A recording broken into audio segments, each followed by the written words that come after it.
If you drink alcohol, do this to give your liver a chance. Liver disease kills approximately 90,000 people each year in the United States. Don't be one of them. An article by Christopher Boswell, read by James Bacon. You will find, Brumm, said Earl Lavender, that one of two things must be sacrificed by every man who lives to be over 60. The mind or the liver. John Davidson. The trauma of life.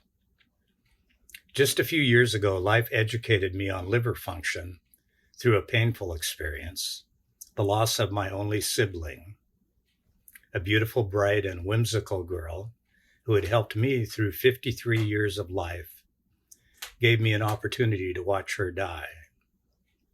The call came from my mother informing me that Carrie had been admitted to the hospital. Sadly, none of us seemed to get it at the time, how sick she was, even though everyone now seemed to notice that they had thought she seemed discolored, her skin losing its rose glow even 6 months earlier. It was serious. They were keeping her.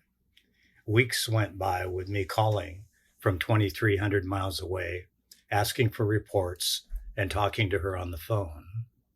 Soon she was available to be on the phone less and less. My mom finally said, if you want to see her again, you better come now. They had flown her to a hospital in Madison, Wisconsin, rumored to be skilled at helping with livers. The doctors there made it a practice to help even those that could be alcohol related, or so they told my mother. So I flew there too.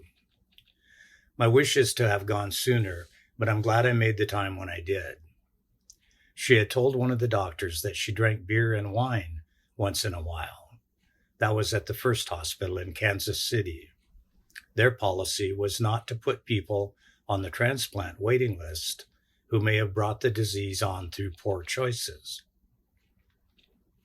She told me that she regretted being open with him, but didn't understand what was coming. None of us did. Madison was supposed to be different, but in the end, they refused to help her find the transplant, despite several pleas by myself and other family members. I find this situation ridiculous. Imagine EMT personnel asking an injured person discovered at a car crash or while responding to a 911 call if they had ever consumed alcohol or texted while driving, then refusing to treat them if the answer was yes. That's unfathomable and just not done. I don't see a difference.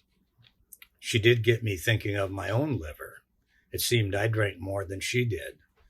But of course, pesky, imperfect human that I am, I drank while I was there, and she was in that bed, withering away. Can you believe it? I took a last picture of my sweet sister while we celebrated her 51st birthday, but then the very next day she was gone.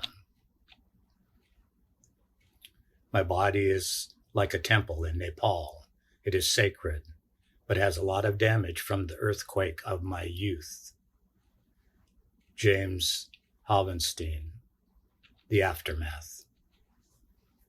It took me 3 days to go, as I had promised. I wouldn't leave without her. There was paperwork to do and some waiting period. I sat with her as she lay lifeless for several hours until they told me the room was needed. 30 or so miles out of town, I stumbled into a rural countryside bar west of Madison. It was a gem of a place out in the farmland all by itself. I stopped in for something to eat and, of course, a drink. Having made contact with a bright and attentive woman, one part of the husband and wife team that ran the place, a man then strolled in. I had a camera up on the bar and was reviewing some of the pictures I had taken that morning. Our eyes locked onto each other's. He was smiling and approached right away. He says, "Do you want to do a story on my place?" About that time, I noticed he was missing one forearm and hand at the elbow. He didn't seem to care. Little did I know then I would not be leaving that night. We simply hit it off, talking and drinking, Then, laughing and drinking some more, I told them about Carrie. It was as if an unseen force had put them in my path to watch over me for the night. It was exactly what I needed, this couple. Then he shared the story of his arm, a drunken night on the 4th of July, and an unexploded cartridge from an M80. He approached and grabbed it as it finally went off, obliterating his forearm. I remember thinking, why do we do it? As I took another drink. We both got hammered to his wife's dismay, and when closing time came, he asked me if I would like to stay the night. I accepted. Not to would have been foolish and misguided. I do make the right decision every once in a while. He showed me to an upstairs room in a building off to the side. I had it all to myself.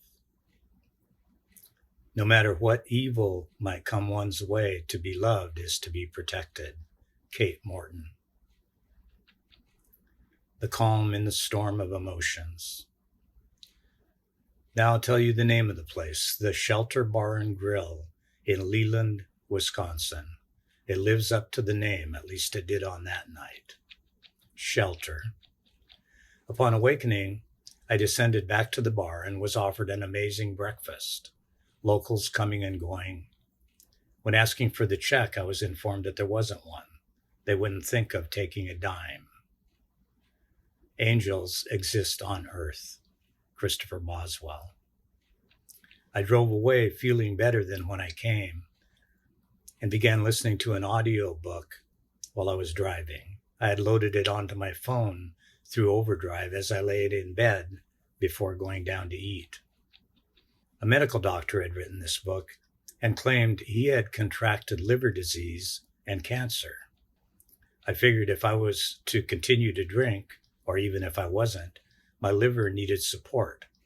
So the research began with an article regarding the effect of high-dose vitamin C on the liver function in chronic hepatitis patients. Everyone is in need of a shelter from the storm. Be the shelter, be kind. Lufina Lerderges. The research continues.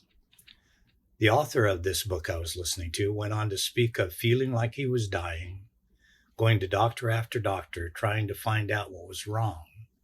He was told his liver was failing and had become fatty with cancerous cells.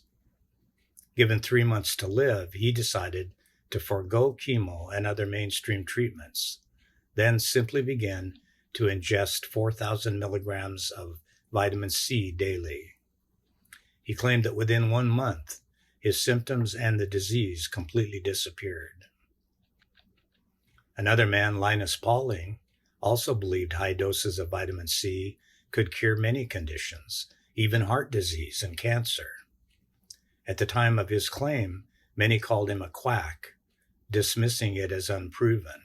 But now, 10 years after his death, many, including Dr. Hillary Roberts, thinks he was right all along. It is the 10th anniversary of the death of Linus Pauling, and his most controversial scientific conjectures about the health benefits of vitamin C are being confirmed. The weight of evidence may yet force the medical establishment to accept his ideas on nutrition and health. Dr. Hillary Roberts. Health is the greatest gift, contentment the greatest wealth, faithfulness the best relationship. Buddha. Clarity.